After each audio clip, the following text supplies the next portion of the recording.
जयपुर में 3 ठाकुर विराजते हैं वृंदावन के, मदन मोहन, गोविंद देव और गोपीनाथ।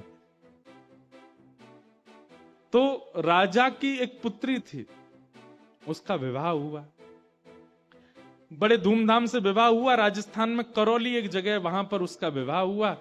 विवाह में पिता ने अपनी पुत्री से कहा, बेटी देख मैंने तेरे लिए सब व्यवस्था की, इतनी पालकियां जा रही, इतना सोना जा रहा है, इतने जवाहरात जा रहे हैं, तेरे लिए कोई दिक्कत नहीं छोड़ी, एक राजकुमार से तेरा ब्याह निश्चित किया, और कुछ तेरे मन में हो तो तू मुझे बोल, मैं तेरे को दूंगा। तो उस बेटी ने कहा, पिताजी पक्का दोगे? बोले हाँ। बोले आप तो प्यारे गोविंद देव की सेवा करते हो, जो दूसरे ठाकुर श्री मदन मोहन है इनको मुझे दे दो, मैं इनको करौली ले जाऊं और वहां इनकी सेवा करूं। तो महाराज बेटी की बात सुनकर के पिता इतने व्याकुल हो गए कि अपनी पुत्री के चरण पकड़ लिए कि लाली तू कहे तो जयपुर का पूरा घराना तेरे नाम कर दूंगा, लेकिन तू ठाकुर जी को मत लेके जा मुझसे। ये कृपा करके ठाकुर जयपुर में विराजे, वृंदावन में प्रगटे ठाकुर जी जयपुर आए हैं, इनको लेके मत जा। बेटी बोली और मुझे कुछ नहीं चाहिए पिताजी, बाकी सारी संपत्ति आप रख लो, लेकिन मदन मोहन लाल जी को मुझे दे दो।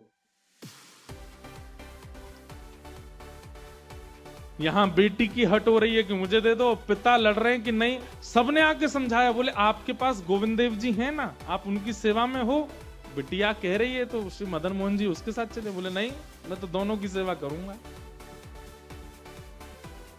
लेकिन जब पुत्री का हट अधिक होने लगा तो फिर राजा ने एक नियम बना दिया। बोले ठीक है, एक काम करते हैं। बोले क्या? कल तेरे सामने 5 विग्रह एक जैसे रखे जाएंगे मदन मोहन जी के, पहले से 5वें तक एक भी अंतर नहीं होगा। एक से नेत्र, एक से नासिका, एक से होठ, एक से हाथ, एक से पैर, एक ही धातु, एक ही श्रृंगार, एक ही वस्त्र, एक ही इत्र, सब कुछ एक जैसा। उन 5 में से 4 स्वरूप जो होंगे वो अभी कल के परसों के निर्मित होंगे, एक स्वरूप जो है वो असली मदन मोहन जी होंगे। अगर तैने असली पहचान लिए तो तू ले जाना, और तू अगर नहीं पहचान पाई तो फिर वो जयपुर में ही रहेंगे। बेटी हां बोलने में संकोच करने लगी तो राजा बोले, इतना ही प्रेम है तेरा, नहीं पहचान पाएगी तो फिर मना कर देना। तो उसने कह दिया, नहीं नहीं, मैं पहचान जाऊंगी, मैं बहुत प्रेम करती हूं अपने मदन मोहन जी से, मैं पहचान जाऊंगी असली कौन से। राजा बोले ठीक है। रात भर बेटी चिंता में बैठी रही, रोती रही, क्या करूं क्या करूं। अब तो मदन मोहन जी के किवाड़ बंदे थी, सो रहे थे, बाहर ही जाकर के देली पूजने लगी, हे ठाकुर जी मैं तो अयोग्य हूं, अबोध हूं, पर मेरी इच्छा है कि आप मेरे साथ चलो। अगर आप मेरे साथ चलना चाहते हैं वास्तव में तो कुछ लीला कीजिए ना। और ऐसा कहकर के रोते रोते रोते वो वहीं सो गई। ठाकुर जी स्वप्न में आए और स्वप्न में आकर के बोले, सुनो हे राजकुमारी। बोले हाँ। देखो तुम्हारे पिता मुझे बिल्कुल नहीं छोड़ना चाहते, वो 5 स्वरूप एक जैसा ही बना करके प्रस्तुत करेंगे, मुझे पहचान पाना बहुत मुश्किल होगा, तुम नहीं पहचान पाओगी।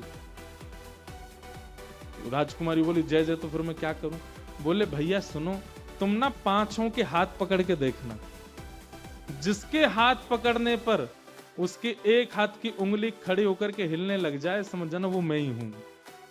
मैं अपनी एक उंगली हिला दूंगा, मेरी एक उंगली से तुम पहचान जाना मैं हूं। पिता को बिल्कुल विश्वास से कह देना यही मदन मोहन है, और मैं तुम्हारे साथ चल दूंगा। वो तो नाचने लगी रात में, जय हो मेरे मदन मोहन लाल, अब तो कल मैं आनंद से, आप बस उंगली हिला देना अपनी।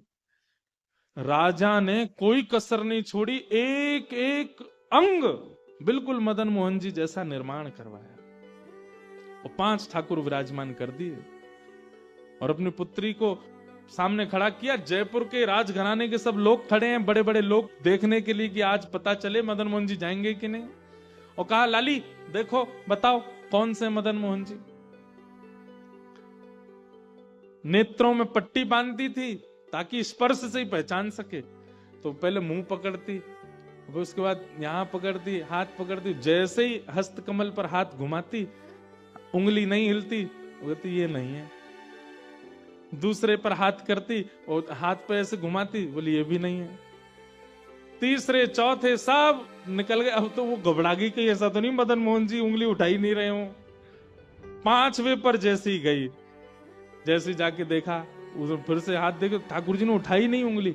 अब तो बोली रुक जाओ मैं एक बार और देखूं, और एक बार और उसने प्रयास किया, पहले दूसरे ने नहीं उठाई, तीसरे के पास जैसी गई, नेत्र थोड़े भर से आए उसके हृदय से, हे मदन मोहन लाल कृपा करो ना, जैसे हाथ पकड़े सोई ठाकुर जी ने अपनी उंगली उठा करके धीरे धीरे हिला दी।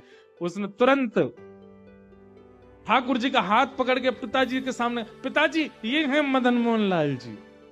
अब सब लोग देखने लगे, राजा को पता है असली कौन से।